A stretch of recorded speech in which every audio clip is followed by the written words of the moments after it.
दोस्तों आज हम बात करेंगे बिहार सेट की। पीजीटी जो 2023 में सेट का पेपर हुआ, उसी की चर्चा करेंगे। आखिर किस तरह के सवाल पूछे गए थे। पिछले क्लास में भी हमने बताया था कि एक तरह से हिंदी साहित्य से हलवा सवाल पूछे गए थे। अगर आप साहित्य के सामान्य जानकारी भी रखते हो, तब भी आपसे सवाल बनेगा। अगर आप क्लास से ज्वाइन करते हो, पूरे भारत का कोई कोई भी हिंदी साहित्य से ऐसा पेपर नहीं होगा जो आपसे ना बने, जरूर बनेगा। तो देखेंगे आज फिर से किस तरह के सवाल पूछे गए थे। पिछले 25 सवालों की चर्चा हमने किया था जो पीजीटी सेट में पूछे गए थे। आज आगे और किस तरह के सवाल बिहार में पूछे जाते हैं और बिहार के सवाल के हिंदी का क्या स्टैंडर्ड है, उसी की चर्चा करेंगे। पूरी वीडियो को ध्यान से देखिएगा और पहली बार देख रहे हो तो चैनल को सब्सक्राइब कर देना और राइट में बेल आइकन की घंटी है उसे भी प्रेस करना। इस ये फायदा आपको मिलेगा इसका। तो और पूरी वीडियो को जरूर देखना। जैसे कि दोस्तों क्वेश्चन पूछा था, चरण दास की चोर किसकी नाट्य कृति है? तो हबीब तनवीर की है। किसकी है? चरण दास का चोर हबीब तनवीर की बहुत ही फेमस रचना है, नाटक है। पीछे भी हमने बताया था।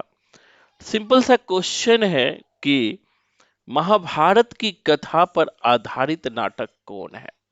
तो महाभारत की कथा पर आधारित नाटक जो है अंधा युग है। और ये अंधा युग जो है धर्मवीर भारती का नाटक है। धर्मवीर भारती का बहुत इजी सवाल था। इसी तरह से कुछ और सवाल को हम लोग देख रहे हैं। नेक्स्ट सवाल पूछा था, महादेवी वर्मा ने किस रेखा चित्र में कल्पवास की स्मृतियों को अभिव्यक्त किया है? कल्पवास की अभिव्यक्तियों के को स्पष्ट किया है। तो ये है ठकुरी बाबा। बहुत ही स्मृति के चित्र में जो है ठकुरी बाबा जो है की स्मृतियों की चर्चा है। और इस ठकुरी बाबा में दिखाया है कि किस तरह उसके घर पे ठकुरी बाबा आते हैं और दोनों के बीच, एक गांव में अंधा होते हुए दोनों के बीच किस तरह का संबंध स्थापित होता है, किस तरह का प्रेम स्थापित होता है। इसी में महादेवी जी कहते हैं कि हम तो बहुत जगह जाते हैं भाषण देने के लिए, लेकिन उसमें जो प्रेम मोहब्बत नहीं होता है, प्रेम और मोहब्बत नहीं होता है, जो ठकुरी बाबा जब आते हैं, जब वो अपने गायन को सुनाते हैं, तो उसमें उनके प्रेम और मोहब्बत की झलक दिखाई पड़ती है। इसी तरह से क्वेश्चन था और क्वेश्चन को हम लोग लेंगे। प्रेमचंद्र की जीवनी कलम के जादूगर के लेखक कौन है? कलम के जादू, दोस्तों कलम के सिपाही उन्हीं के पुत्र अमृत राय ने लिखा था। और कलम के जादूगर जो लिखा है वो मदन मोहन ने लिखा है। ये जीवनी है प्रेमचंद्र के, और कलम के जो है जादूगर नाम से लिखा है। इनको ध्यान में रखिएगा। इसी तरह से है माटी हो गई सोना। किस माटी हो गई सोना इनमें से किस लेखक का रेखा चित्र का संकलन है? तो ये है कन्हैया लाल मिश्र प्रभाकर का है। बहुत ही फेमस रेखा चित्र है जो कन्हैया लाल मिश्र प्रभाकर की रचना है। इसी तरह से कुछ और रचना है जिसकी चर्चा हम लोग करते हैं। क्वेश्चन है भगतिन, बहुत फेमस है भगतिन। महादेवी वर्मा के किस रेखा चित्र में संकलित रेखा चित्र है? तो स्मृति की रेखाएं में है, हम लोग पढ़े हैं। स्मृति की रेखाएं बहुत फेमस कैरेक्टर है भगतिन। ये भगतिन वही कैरेक्टर है जो महादेवी वर्मा के यहाँ काम करती है नौकरानी के रूप में। और किस तरह से उनके उनमें भाव दिखाई पड़ता है जब ठकुरी बाबा आते हैं। तो जो ठकुरी बाबा है वो भी स्मृति की रेखाएं रेखाएं में ही संकलित है, जो ऊपर भी क्वेश्चन पूछा गया था, यही का क्वेश्चन वो लिया है। नेक्स्ट क्वेश्चन की तरफ बढ़ते हैं। मंटो कहता है, मंटो संबंधी संस्मरण, मंटो मेरा दुश्मन के रचनाकार है उपेंद्र नाथ अश्क। मंटो नाम से अश्क जी ने जो है मंटो मेरा दुश्मन लेखक इन्होंने लिखा है। बहुत ही फेमस रचना है, इनको भी आप पढ़ सकते हैं, बहुत इंपॉर्टेंट रचना है। अभी ही हमने ये रचना आपको याद करवाया है, तो उनको याद रखिएगा। नेक्स्ट जो सवाल है उसको भी हम लोग देखते चले। नेक्स्ट है, प्रेमचंद्र की पत्नी शिवरानी देवी कृत प्रेमचंद्र की जीवनी कौन है? प्रेमचंद्र घर में अभी ही हमने पढ़वाया है या पहले भी आपने पढ़ा है। प्रेमचंद्र की जो वाइफ थी शिवरानी देवी, उन्होंने प्रेमचंद्र को केंद्र में रखकर प्रेमचंद्र की जीवनी लिखी है। और प्रेमचंद्र के हर बातों को उन्होंने लिखा कि प्रेमचंद्र का गांधी के प्रति अगाध प्रेम था। 1915-16 में किस तरह प्रेमचंद्र गांधी से मिलने के प्रयास करते हैं लेकिन मिल नहीं पाते हैं। गांधी का जो आदर्शवाद था प्रेमचंद्र की हर रचनाओं में दिखाई पड़ता है। धीरे धीरे किस तरह प्रेमचंद्र प्रगतिवाद की ओर मुड़े और प्रगतिशील लेखक की 1936 में लखनऊ में अध्यक्षता की। इन सब बातों की चर्चा शिवरानी देवी ने प्रेमचंद्र घर में प्रेमचंद्र की जीवनी के माध्यम से किया है, तो इनको भी याद रख सकते हैं। नेक्स्ट है, याद हो कि याद ना हो, बहुचर्चित संस्मरणात्मक कृति किसकी है? काशीनाथ सिंह की। बहुत ही फेमस संस्मरण है याद हो कि ना हो। एक कोडिंग से भी हमने याद करवाया है, या आपने देखा होगा काशी के बारे में लोग कहते हैं कि याद हो या याद ना हो लेकिन काशी जाना चाहिए, तो काशी से कोडिंग कर देंगे काशीनाथ सिंह। बहुत इजी क्वेश्चन है। नेक्स्ट कुछ और सवाल को लेंगे। कानों में कंगना कब प्रकाशित हुआ? बहुत ही फेमस कहानी है कानों में कंगना। 1913 ईस्वी में प्रकाशित हुआ कानों में कंगना। कहानी बहुत ही प्रेम भरा कहानी है और प्रेम से संबंधित यह कहानी है। जब पढ़ेंगे आपको तो एक भाव, जो प्राकृतिक सौंदर्य, प्रेम का भाव इस कहानी में दिखाई पड़ता है। यूजीसी नेट के सिलेबस में भी ये कहानी लगी हुई है और पूरे भारत के हर एग्जाम में ये कहानी बहुत ही महत्वपूर्ण है और हर बार यहाँ से पूछा जाता है। नेक्स्ट कहानी है, जर्मन पलटन को किसने मारा? बहुत इजी क्वेश्चन है कि यह उसने कहा था कहानी से लिया गया है। लहना सिंह ने मारा। उसने कहा था चंद्रधर शर्मा गुलेरी की कहानी है जो प्रथम विश्व 1915 में आई थी। प्रथम विश्व युद्ध पर आधारित है और गुलेरी जी इस कहानी के माध्यम से बहुत फेमस हुए थे। इसमें बचपन के प्यार, जहां पर लहना सिंह पूछता है तेरी कुरुमाई हो गई, उसी प्रेम को रखने के लिए प्रथम विश्व युद्ध में जाता है। तो वही की चर्चा यहाँ पर किया गया है कि जर्मन पलटन को किसने मारा? तो लहना सिंह ने मारा है। बहुत इजी है और नेट के सिलेबस में भी है।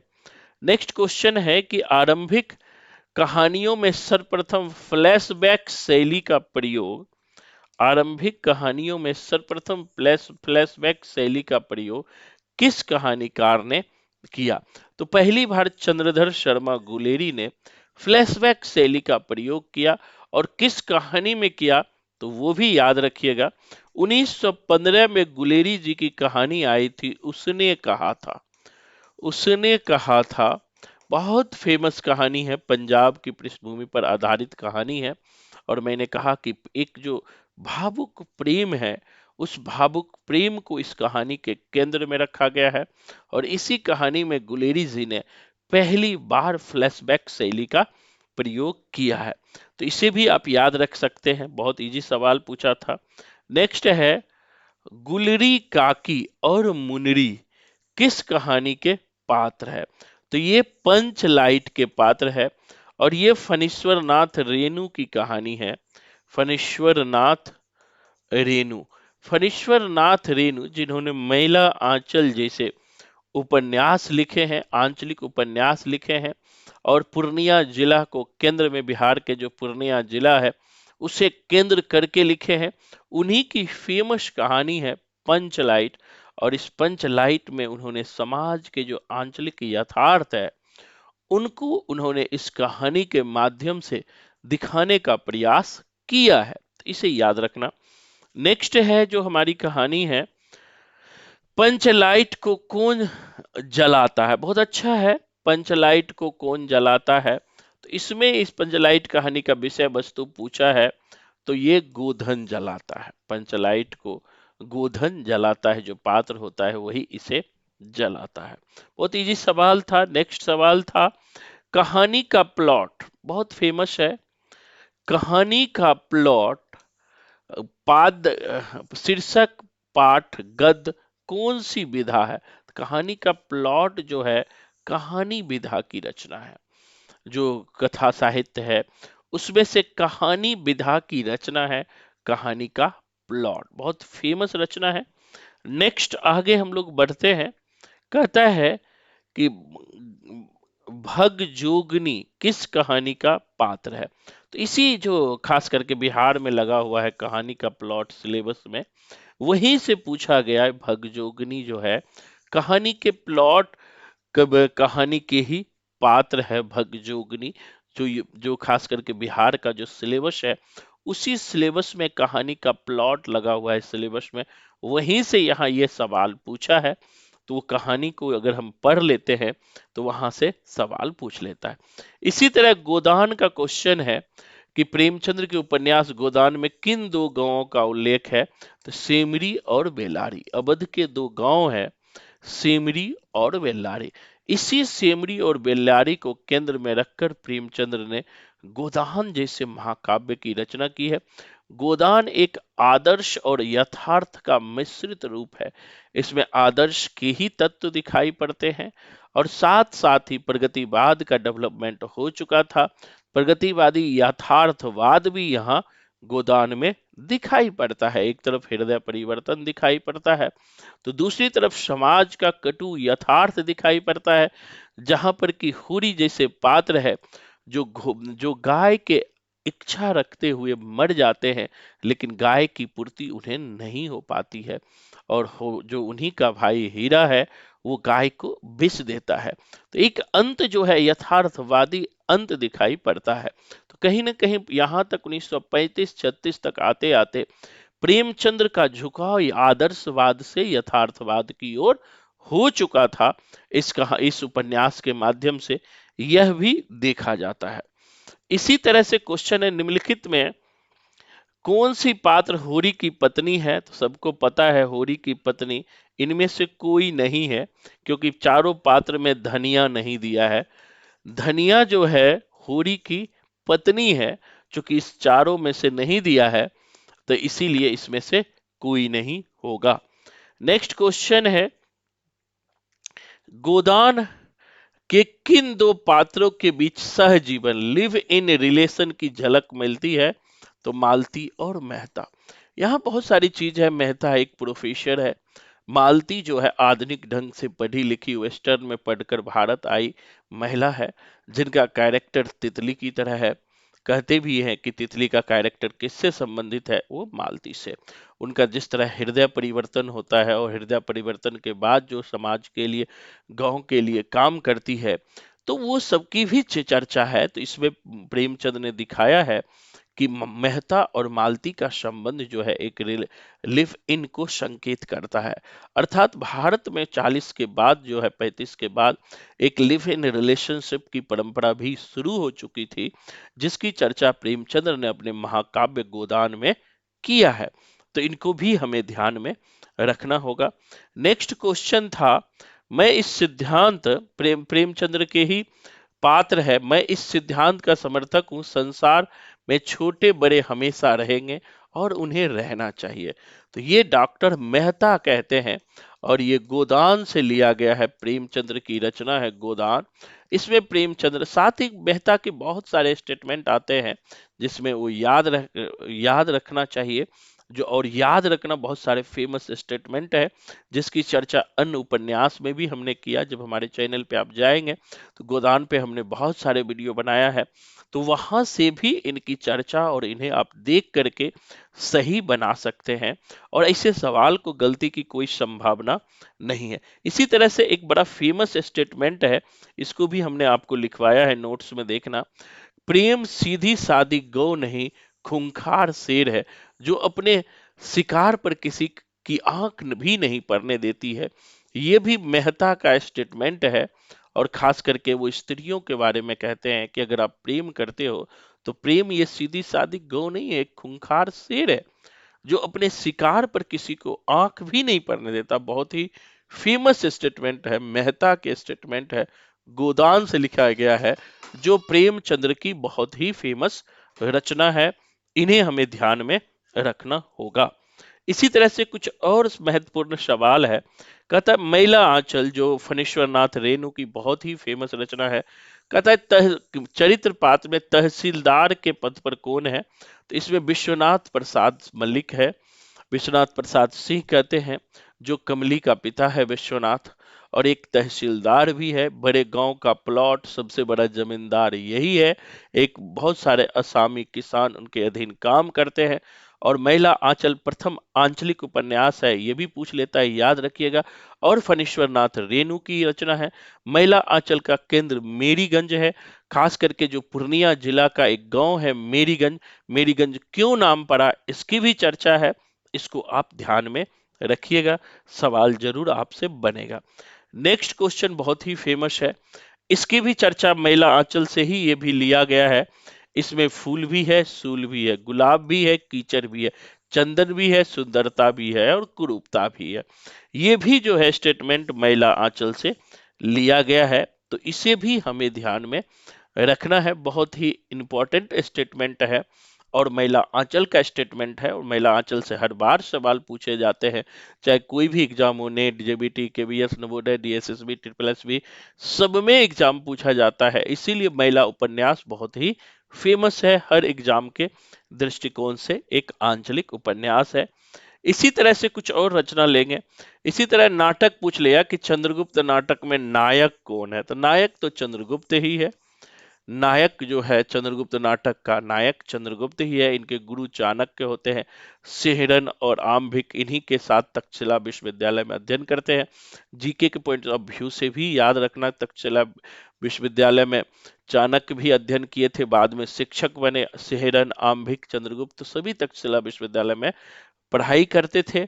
और वही जो है महत्वपूर्ण इनके नायक हैं चंद्रगुप्त। इसी तरह से है कि चंद्रगुप्त नाटक के नारी पात्रों में कार्नेलिया किसकी पुत्री है? बहुत इजी सवाल है, ये हर जगह आप पढ़े हैं। सेल्यूकस निकेटर की पुत्री है कार्नेलिया। और सेल्यूकस निकेटर जो थे, बहुत ही फेमस अलेक्जेंडर के राजदूत थे सेल्यूकस निकेटर, उन्हीं की पुत्री थी कार्नेलिया। और कार्नेलिया जब भारत आती है तो भारत के प्राकृतिक सौंदर्य को देखकर, भारत की संपदा को देखकर, धन्यदान देखकर में ही वो रह जाना चाहती है। उसे जो है भारत के प्रकृति से प्रेम होता है, खासकर उन्हें चंद्रगुप्त से प्रेम हो जाता है। और बाद में भी चंद्रगुप्त से विवाह भी दिखाया गया है कार्नेलिया का। तो ये जो जो नारी पात्र के जो पात्र है कार्नेलिया, वो यहाँ क्वेश्चन पूछा था किसकी पुत्री है? तो वो सेल्यूकस निकेटर की पुत्री है। इसी तरह एक सवाल और लेंगे कि क्वेश्चन है, संसार भर की नीति और शिक्षा अर्थ देने में यही समझा है कि आत्मसम्मान के लिए मर मिटना चाहिए। किसने कहा? बहुत इजी है, चंद्रगुप्त ने कहा कि हमें आत्मसम्मान के लिए मर मिटना चाहिए, क्योंकि आत्मसम्मान से बढ़कर जीवन में कुछ भी नहीं है। तो इसे सवाल पूछे गए हैं। सवाल बिल्कुल हल्का है, इजी है। अगर आप साहित्य को संपूर्णता में पढ़ना चाहते हो, अगर चाहते हो आप भी कि 100 में 100 सवाल बनाएं, तो बिल्कुल 10 से 15 फ्री क्लास लेकर देखें। हमारे यहाँ पूरे भारत का यह पहला कोचिंग सेंटर है जो रजिस्ट्रेशन फी के नाम पर जो सारे कोचिंग वाले 1000 रुपया 500 रुपया ले लेते हैं, मैं वो भी नहीं लेता, बिल्कुल फ्री क्लास होती है। तो आप क्लास लेकर देख सकते हो। और मेरे तरफ से लिखित गारंटी होता है कि आप संपूर्ण साहित्य आपके टिप्स पे होगा, और रिजल्ट की भी लिखित गारंटी होगा। तो आज के लिए इतना ही, धन्यवाद, जय हिंद।